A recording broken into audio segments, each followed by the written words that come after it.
Ladies and gentlemen, the story you are about to hear is true. Only the names have been changed to protect the innocent. NBC brings you Dragnet.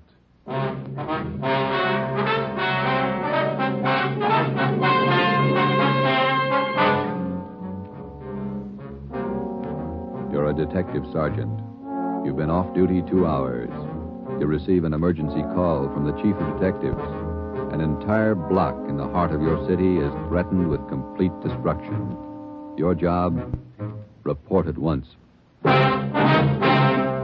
Dragnet, the documented drama of an actual crime, investigated and solved by the men who unrelentingly stand watch on the security of your home, your family, and your life. For the next 30 minutes, in cooperation with the Los Angeles Police Department, you will travel step by step on the side of the law through an actual case from official police files. From beginning to end, from crime to punishment, Dragnet is the story of your police force in action.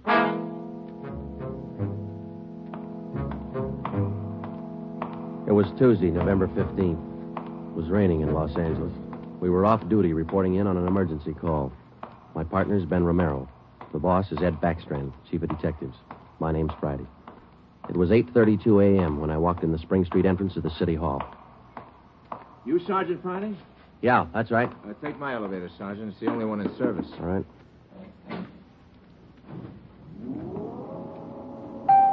I'll run you up to 16. The chief's waiting for you up there. What's the pitch? Only one elevator in service out of 10? The place looks deserted. What's going on? Nobody in the building. All the office people been sent home. Lots of trouble. Somebody declare a holiday? No joke, Sergeant. Big trouble. All right, you convinced me. What is it? Here we are. 16th floor. Over here, Freddie. Hi, Joe. Hello, Ben. You made good time. Came as soon as I got the call. Sorry to have to bring you back in. You worked last night, didn't you? Yeah, midnight to 8 this morning. Sorry. Come on. Okay. What is it, Skipper? Why all the hush-hush? Wait till we get inside. In here. Okay. Number one, let's keep our voices down. You all right? I'll make it as brief as I can. Every minute counts. What time you got, Friday? 8:33. All right, here it is. 55 minutes ago, a man walked into this building with a homemade bomb under his arm. If we don't release his brother from the county jail by 9 o'clock this morning, he says he'll pull the trigger on the bomb and blow up the whole building. He's kidding, Skipper. Who is the guy? Name's Vernon Carney. Here's his package. He and his brother have been in and out of jail since 1937. Small-time thieves. Yeah. Where's the FBI kickback? We had him once before, both of them. Brother's name is Elwood, serving a year for car stripping. And this two-bit thief is sitting here in the city hall with a bomb on his lap? That's right. In the next room. What kind of a bomb is it, Ed? You think he's bluffing? Could be bluffing, but the crime lab says no. Lee Jones from the lab get a look at it? Been in there twice. One end of the box is glass. Says you can't see much without a closer look, but you can't get near the guy. What do you want us to do? It's a volunteer job. You can take it or leave it. I won't order you to do it. How you want to handle it? You sure you want a piece of this one, Romero? No, he doesn't, Ed. He's got a family. Get me another single man. We'll give it a try. Wait a minute, Joe. What makes this job so different? Anytime we kick a door in, we never know what's on the other side. That's what makes it different. This time we do. No, you're not going to cut me out. Not the only time I know what I'm getting into. All right. Chandler's tried. Hannon, Davis, Watson, they've all tried. This guy Carney knows what he's doing. He's no pushover. But somebody's got to get that bomb away from him. Friday, Romero, it's your baby now. I looked at my watch. It was 8:36. We left Backstrand and started down the hall. If Carney was going to make good his threat to blow up the building by 9 o'clock, we had exactly 24 minutes to talk him out of it. Ben and I figured we'd better look him over first and then work out some kind of a plan. Maybe just talking to him would do it. Vernon Carney was sitting in a straight-back chair against the far wall facing the door. He was seated between two windows that looked out over the city. Along the left wall was a row of 6 wooden chairs. In the center of the right wall was a connecting door leading to the office where Backstrand had briefed us. The door was locked on both sides. Just off-center and favoring the left of the room was a small filing table. The other furniture in the office was a desk just forward of the connecting door on the right. There was a dictaphone on the desk. In the near left corner, shielded by a white screen, was a small wash basin. The faucet leaked. Vernon Carney was middle-aged. He sat erect, holding a black box on his lap. He held his right hand inside one end of the box. Ben and I stood there for a minute and looked at him. Then we walked in the room. What do you say to a man with a bomb? That's close enough. Cigarette, Carney? I'm not smoking right now. What are you trying to prove? You know what I want? We're not going to let your brother out of jail. You got until 9 o'clock to change your mind. According to that clock on the wall, you got 24 minutes. If we go, you're going with us, Carney. Don't take much of a brain to figure that, copper. What made you think you could get away with this? Haven't yet. It ain't 9 o'clock. Unless that clock's slow. Haven't checked it against my pocket watch lately. That's the one that's running this show. Have you given any thought to all the innocent people that are going to go up with that thing of yours there? My brother's innocent. I want him out of jail. The court says he's guilty. He'll get out when he serves his time. That's where you're wrong, copper. He gets out at 9 o'clock this morning. All right, come on, Carney. Get your hand out of that box. Put the box on the table. You think I'm bluffing, don't you? I'm going to let you get within 5 feet before I make a liar out of you. Okay, Carney. I guess you mean business. You can take 3 more steps and find out for sure. Suppose we did let your brother out. We'd just come out and pick him up again, you along with him? If you could find us. Let's get this straight. If we let your brother Elwood out, how do we know you're going to keep your promise? What promise? I ain't made any promises. You just get Elwood down here first, and then we'll talk about it. There's only one thing I can't figure, Carney. Yeah, what's that? If we don't let your brother out, you say you'll pull the trigger on that bomb. You're going to kill a lot of innocent people. What are you going to prove by that? It's 8:37. You've got 23 minutes left. Now, I wish you'd answer that one for me. Why do you want to kill a lot of innocent people? Don't try to con me, copper. I know they cleared everybody out of this building 45 minutes ago. I know they cleaned out the whole block. They got it roped off. Where'd you get your information? I got a couple of windows here to look out of. Don't you think it's about time to send somebody over to get Elwood? You know, Carney, we got a way out of this. We don't have to let your brother out neither. I've heard that before. What's to stop us from leaving the building along with the other few officers and let you sit here and touch off that bomb? Go ahead. It won't be a long wait without you. Who are you trying to kid? You'd let me blow up $10 million worth of taxpayers' money? No. You're going to let Elwood out. You'll wait till the last minute to do it, but you'll let him out.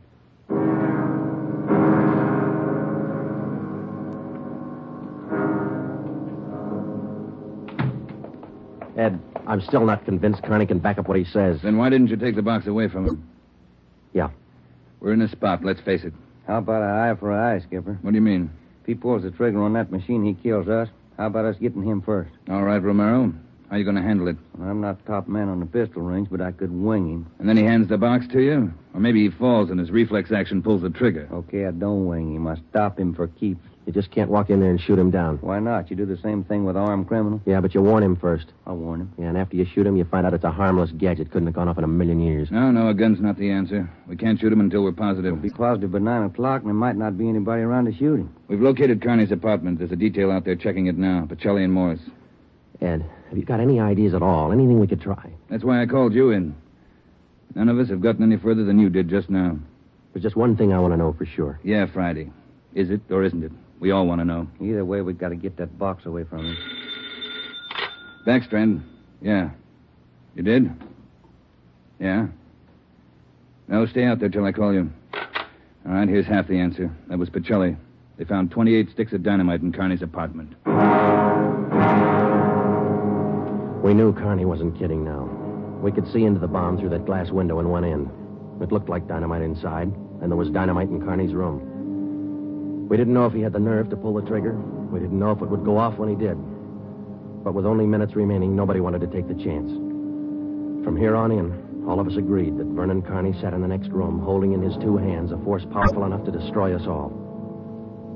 We had to get that box away from him, and to get that box, we had to have a plan. I looked at my watch. It was 8:40. 20 minutes till 9 o'clock. How do we get it away from him? I got an idea. It might work. Let's have it. Carney's sitting against the far wall between 2 windows. They're both open. Yeah, that's right. All right, if we could get a man through one of those windows, we might get Carney from behind. How are you going to get him? Whoever gets through the window could slug him. What do you do then? Somebody grabs the box. The crime lab can tell us what to do with it. How do we get a man through one of those windows? We're on the 16th floor. Well, there's some kind of a ledge that runs around the building on each story. Wide enough for a man to walk on? Hey, let's take a look. All right. Looks pretty narrow, Joe. That's a good 18 inches. Could be done. Too risky. It's raining out. That ledge is slippery. Strong wind out there, Joe. Tear a man right off the building. Yeah, I guess you're right. Well, there's still a way. How about a ladder? 16 floors, Skipper. There might be a way. The fire department would know that. I'll get Battalion Chief Erickson. Is Lee Jones in the building? No, he's over in the crime lab. I'll get him up here, too. I don't know, Friday. Maybe it'll work. It's got to, Ed. All right, now look. It's going to take a couple of minutes to set this up. We've got to know what Carney's doing every second of that time. Well, how about the dictaphone in there on the desk? Good. Get it on without him seeing you. We'll try. The dictaphone in there is connected to this one in here. This room is 1614. You got that? Yeah. All right, push down key 1614 on that machine in there and leave it down. Get the receiver off the hook and leave it off. Leave the receiver off. That's right. You know, if it isn't off the hook, we won't be able to hear a thing in here. Right. Come on, Ben. This is Backstrand. Give me Chief Erickson. Where's my brother? Still in his cell? You coppers are long on talk, but short on time. Yeah, we know. I'm telling you, for your own good, you'd better get Elwood over here. Carney, I'll bet if we get your brother on the phone here, he'll tell you he doesn't want any part of this. You mean Elwood don't want out? Since when? Sure he wants out, but not your way. He's only got a year to serve. Why don't you leave him alone? I told him I'd get him out. He didn't think I could do it. But I'm doing it. I'll make you a bet, Carney. Let us get your brother on the phone. He won't walk out of here with you. All right, get him on the pipe. Where you going? The phone's over here. Have to use the dictaphone. They get an okay from the chief. Elwood's still a prisoner. What's the matter with the phone? No operators. You know the building's been cleared. Oh, yeah. That's right. Almost forgot. Okay, you can use the dictaphone. This Friday, Ed. Carney wants to talk to his brother. Yeah, I know you'll have to send somebody over. Have them put the call on extension... wait a minute. What's that extension number, Ben? 2351. 2351, Ed. Right. It'll take a minute. Yeah. I'd kind of like to talk to El. Been a couple of months since I seen him. We've always been together, me and El, most of the time. Joe, let's go in and see if we can hurry that call. Good idea, boy. 16 minutes to 9. Hey, cop. Yeah. Forgot to hang up the dictaphone, didn't you? I put the receiver back on the dictaphone. Ben and I had failed to make good on the first step of the plan. When we got outside the door, we briefed Davis and Watson. They went in to sit with Carney. It would be their job to keep us posted on Carney's movements. The dictaphone was out. We went back into the office next door. Chief Sam Erickson of the fire department and Lieutenant Lee Jones from the crime lab were already there. We told Backstrand what happened. Would have been a help. We haven't got time to cry over it. Carney's wide awake, Skipper. He doesn't miss a thing. Backstrand told us the plan Friday. We can't run a ladder up from the street. Too high, Chief? Best we got is a 100-foot area. You figure 12 foot to the story, that'll take you up 96 feet, 8 floors. And we've got the latest equipment. What's the idea you had, Jones? Sam, can you get hold of a pump here in a hurry? Sure, we got a lot of scaling ladders, but you got nothing up there to hook 'em on. You figured on dropping down from the floor above? That's right, and I figure a pump here would do it. Sure it would. You could make it fast to the windowsill up there, but you got a 1.5 foot ledge in the way. No, what you want is a lifeline. You mean lower a man on a rope, Chief? Yeah, Romero. That's the quickest and the quietest. Could you rig it so one of my boys could do it? Sure, Ed. What's the risk? None if you work it right. We'll strap on a life belt. Give the man heavy leather gloves. 2 of my men will lower him down. Pick your lightest man. What do you think, Lee? That's it. What do we do with the bomb when we get it? I figure that box Connie's holding is about a foot square. Here's what I'll do. I'll get you a bucket with a 1.5 foot mouth. It'll be full of water. Yeah? I'll have it right outside the door of that office. When you get that box, place it in the water.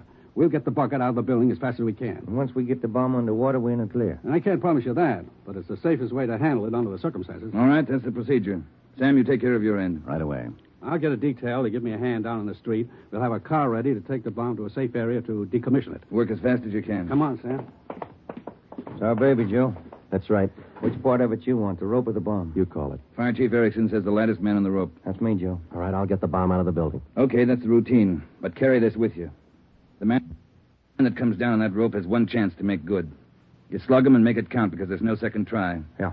And, Joe, when you grab that box, you got to get it away from Carney before he can squeeze the trigger. Then you got to get it down into the street. The elevator. You know how to operate it? It's pretty simple, but I'll double check with the operator. Better do it right now. Okay. Ed, we better get Carney's brother on the phone for him. He seemed anxious. Might be a pretty good stall. All right, Romero. That's the outside phone. Get the city jail. Right, Skipper. Get going, Friday. Okay.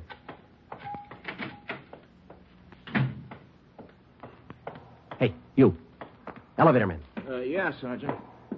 Let me see if I know how to work that thing. You taking over the elevator? Well, in a couple of minutes. You want to check me out? Nothing to it, Sergeant. All right. Now, here's the control, see? You push this lever right to go up, left to go down. You see this little trigger on the underside of the handle? Yeah. That's the safety lock. Be sure you squeeze it or you can't move the lever. Let me try it, huh? That's it. Right to go up, left to go down. Right to go up, left to go down. How do you operate the doors? Automatic. They work off the control lever. When the control lever is locked in the up or down position, the doors will close. I get it. Now, in case they jam, this red emergency button up here? Yeah. Push it. If that doesn't close them, we call the repairman. Okay, I think I got it. You sure now? I've had my orders to get out of the building. I'll just leave the elevator right here and take the stairs down. All right. Thanks a lot. Sergeant, just curious. You going to take the bomb down in this car? We're going to try. You won't have any trouble. We haven't had an elevator failure in 18 months. The elevator man turned and went down the stairs. Outside of a handful of volunteers and a man with a bomb, the city hall was now cleared. I started down the corridor and met Ben outside the office. He told me that Lee Jones and Chief Erickson were on their way up in the freight elevator at the rear of the building with the necessary equipment. The 2 fire department volunteers were with them. The phone call had been put through to the city jail, and in a moment, Elwood Carney would be ready at the other end of the line. We went in to tell Carney. I told him over at the jail to put the call through on extension 2351. Yeah. When's it coming through? Right now? You got Elwood with you? No. Look, Carney, we told you we'd get him on the phone for you. The call will be through in a minute. Minute's a long time, cop. You only got 12 of them left. Elwood's going to talk you out of this. Oh, sure. Sure, everybody's going to talk me out of this. First it was them other 2 cops, the little Porky guy and that other monkey. Then you and this Dixie Doughhead here, and now it's Elwood. Come off it, will you, and get my brother over here. That's him. It's your brother, Connie. I'll get him. They put you. Just going to get the phone. You want to talk to your brother, don't you? I'll take care of the phone. We'll disconnect it for a while. Now get it straight, copper. I'm through with your stinking, rotten lying. I want Elwood here. And I want him now. Bring him here before I blow you all to pieces. What's going on? Who threw that phone out in the hall? I did. You want me to go out and pick it up? Connie, that's not going to get you anyplace. You the big boss around here? Maybe. Are you or aren't you? I answered you. All right, big boy. I've got a piece of advice for you. Take your rookie cops here and get it through their heads I mean what I say. I want my brother over here in this room. And you've got just 11 minutes to get it done. Tell them that, will you, boy? All right, Connie. It's your show.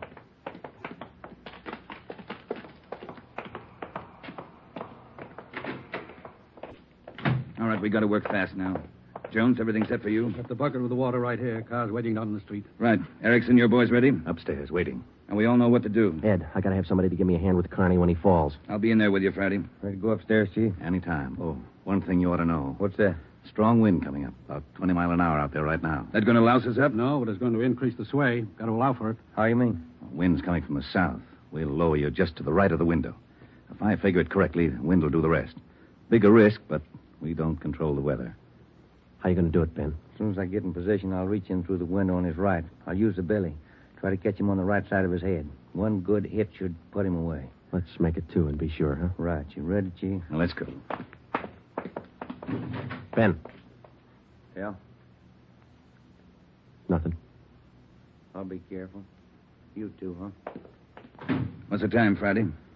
8:50. Shouldn't take more than a couple of minutes for Romero to get down to that window, unless the wind gives him trouble. Jones, no use you sticking around. I'll give Friday a hand. That's my job. We got to keep you alive to decommission the bomb. Bum joke. See you downstairs.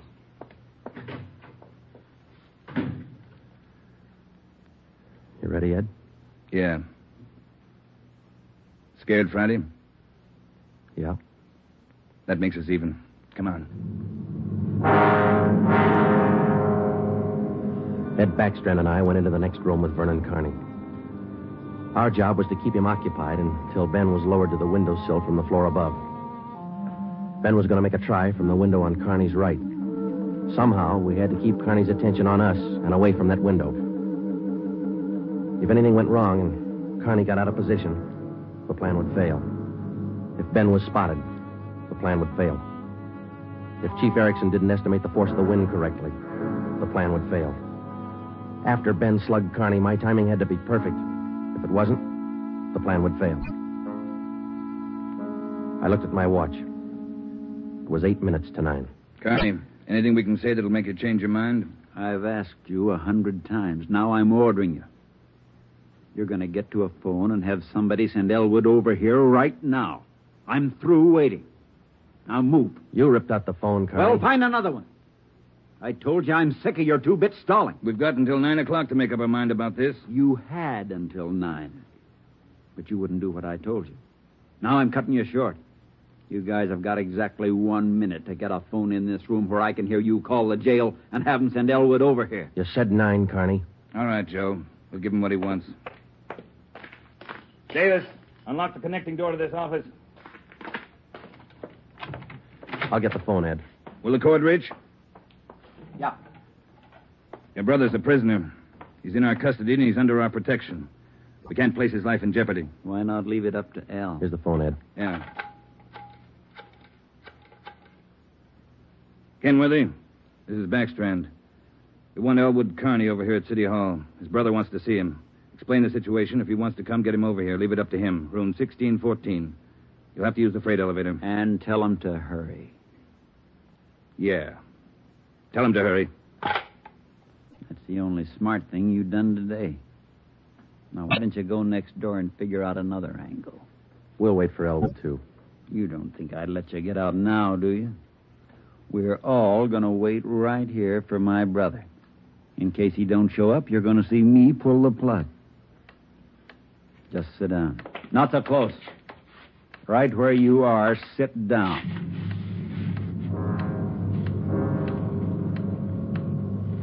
Loud clock, ain't it? Windy. Getting cold in here.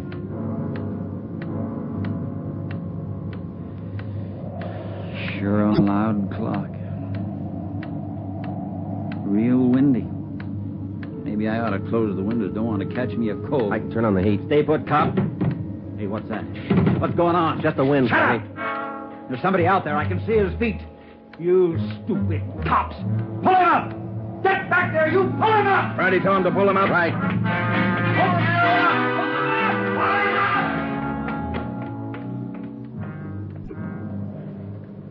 All right, Carney. You win. You bet I win, you dumb coppers. You didn't think I'd miss a trick like that? We'll just close these windows, boys. There's one, and lock it. And here's... Here's your brother, Carney. Yeah. Hi, Al. Hi, Vern. You did it. I told you. I told you I'd do it, didn't I? That's far enough for the rest of you. Al, come on over here. You're crazy, Vern. You're crazy. That's what they've been trying to tell me. We're going home, Al. How are you going to do it? There's a million cops outside. People all over town heard about this. They're holding the crowd back. They ain't gonna stop us now, Al. You'll never make it. Either one of you. I got him this far, didn't I? We'll make it. Vern, you think we could do it? Hey, you. Yeah. You're gonna get a car ready for us, a fast one. Have it in front of the building. Move! All right, Friday, do what he tells you. Right. Hold it. Yeah. If you ain't back by 9 o'clock, the deal still holds. I told them I'd pull the pin at 9, Al, if they didn't let you out. You ain't fooling, are you, Vern? Will that gadget really blow? 4 miles high. You know what that means, Al? Yeah, but they won't let you pull it. We're getting out. All right, Copper. Get the car. You got 4 minutes. Hey, Ben. What happened? He spot me? Yeah, there's no time to explain now. Listen, we got to work fast. Yeah. We had to bring Carney's brother over from the jail. I don't think he cares if they get out or not. He just wants to use that bomb, and for some crazy reason, he's waiting until 9. How much time we got? Let me look. Less than 4 minutes. How about the ledge? You think you can do it? Strong wind. You'll have to hang on like a fly. I don't know. I can give it a try. Okay. Same plan. Every second counts. Now, I can't brief Ed. He's in the room with the guy. It's up to you and me. I'll get on the ledge from one of these offices. I hope I make it. If you don't, we'll know you tried. Hurry. Hey, Ben, wait a minute. Yeah? I forgot. The windows. The one on his right. He locked it. You'll have to crawl around to the one on the left. You got it? Right. Okay. The car will be ready in 2 minutes. Out front. Fine. El and I'll just sit here and wait. Gonna be good being back together, huh, El? We always were real good together, Vern. Yeah, that's the way brothers ought to be together all the time. Together. Vern, I'd feel better with a gun. We don't need no gun, El. We got the bomb. We'll need a gun when we get out, when we get on the road. Okay. Take your pick. They all got 'em. Hey, you, give him yours. I'm not carrying a gun. I left it in the other room. A cop without a gun? Who's kidding who? I left it in the other room. Frisk the big boy, El. He's got one. About time for the car, ain't it? 2 minutes to 9. Yeah, this feels like it. Right on his hip. Hey, Vern, look out! Grab him, Joe. I got him. Get the box. Leave that gun alone. I got him, Ben. I gotta get his hand out of it. Run, Joe. Get it in the water. Run!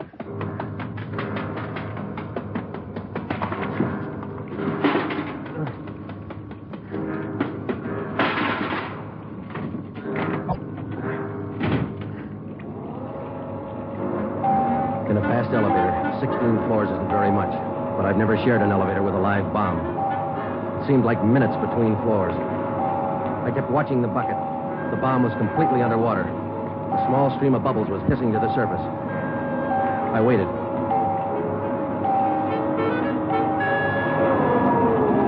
Main floor. I picked up the bucket and ran for the street. I missed the first step.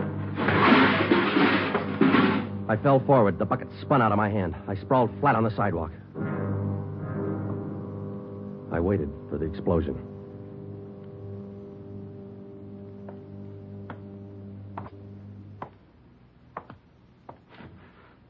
It didn't go off Friday.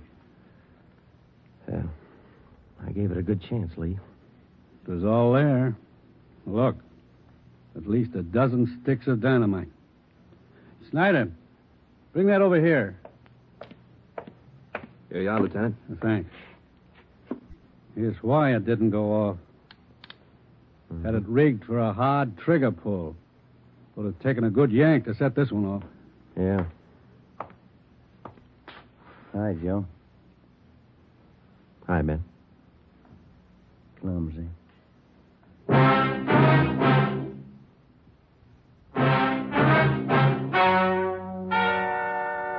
The story you have just heard is true.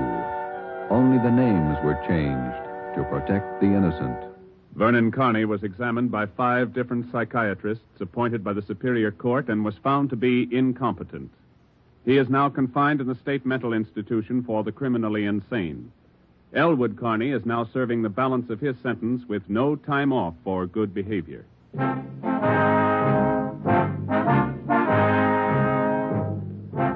have just heard the 7th in a new series of authentic cases from official files.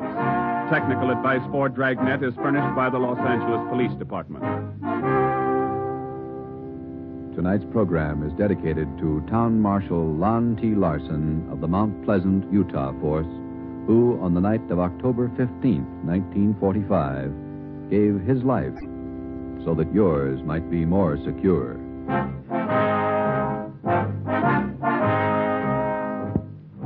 Dragnet came to you from Los Angeles. This is NBC, the national broadcasting company.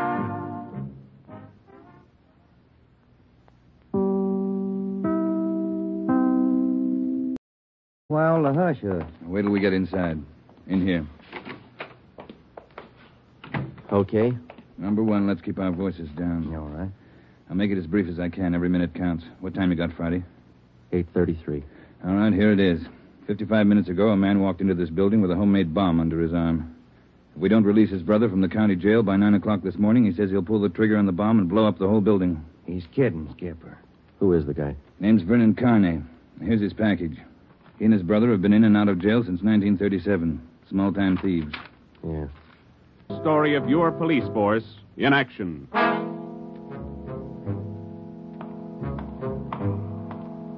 It was Tuesday, November 15th. It was raining in Los Angeles. We were off duty reporting in on an emergency call. My partner's Ben Romero. The boss is Ed Backstrand, chief of detectives. My name's Friday. It was 8:32 a.m. when I walked in the Spring Street entrance of the City Hall. You Sergeant Friday? Yeah, that's right. Take my elevator, Sergeant. It's the only one in service. All right.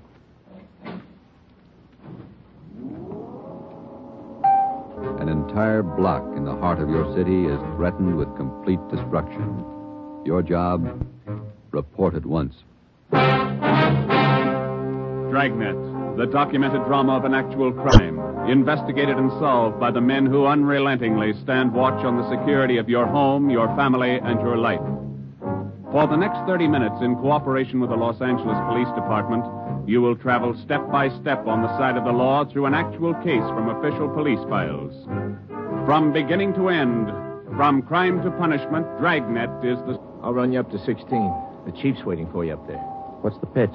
Only one elevator in service out of 10? The place looks deserted. What's going on? Nobody in the building. All the office people been sent home. Lots of trouble. Somebody declare a holiday? No joke, Sergeant. Big trouble. All right, you convinced me. What is it? Here we are. 16th floor. Over here, Freddie.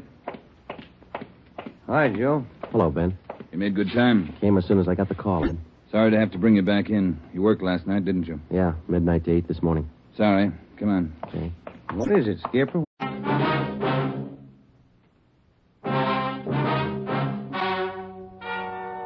Ladies and gentlemen, the story you are about to hear is true. Only the names have been changed to protect the innocent. NBC brings you Dragnet.